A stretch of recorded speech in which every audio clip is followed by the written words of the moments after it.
नमस्कार, माधुरी किचनमध्ये सर्वांचं स्वागत आहे। आज मी तुम्हाला कोकणात बनवला जाणारा खापरोळी हा प्रकार दाखवणार आहे। थोडाफार तो आंबोळीसारखा असतो पण वेगळा आहे। आता खापरोळी बनवायला त्याचं प्रमाण सांगते मी।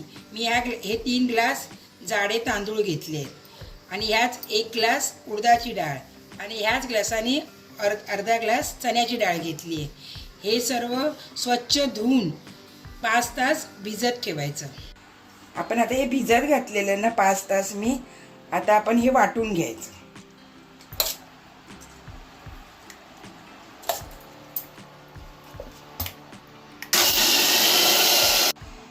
आता आपलं मिश्रण वाटून झाल्यावर ना यात हळद टाकायची आणि हे मिश्रण आहे ना जरा रवाळ वाटायचं, एकदम बारीक नाही वाटायचं, आणि मीठ टाकायचं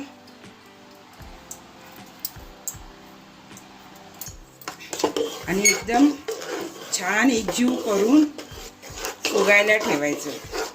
फुगायला तरी पण लागतील 5-6 तास, त्यानंतर करायला सुरुवात करायची। मी कुकरमध्ये ठेवते हे मिश्रण आणि झाकण लावते, त्यामुळे पीठ लवकर फुगून येतं।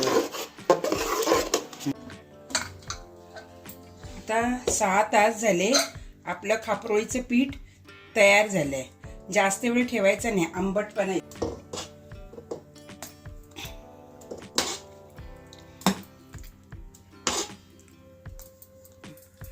आता मी भिडं तापायला ठेवलंय। भिडं तापल्यावर आपण करायला सुरुवात करूया। त्याला भिड्याला ना कांद्याने किंवा केळीचा देठ असतो ना त्याने तेल लावून घ्यायचं।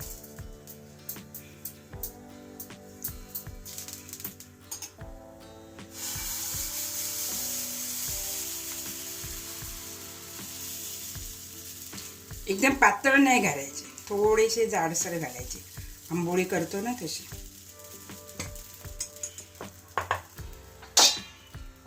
आणि झाकण ठेवायचं। परतून घ्यायचं।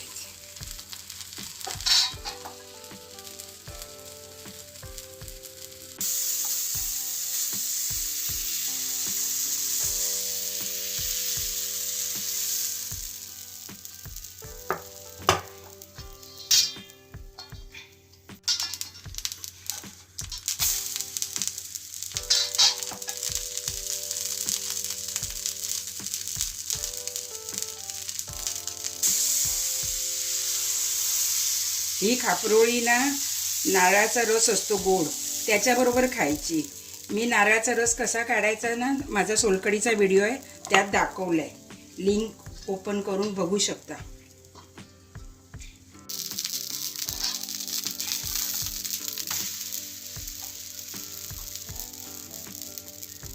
अशा प्रकारे आपला खापरोळी आणि नारळाचा रस बनवून तयार झालाय। व्हिडिओ आवडल्यास लाईक करा, शेअर करा, चॅनलला सबस्क्राईब करा। धन्यवाद।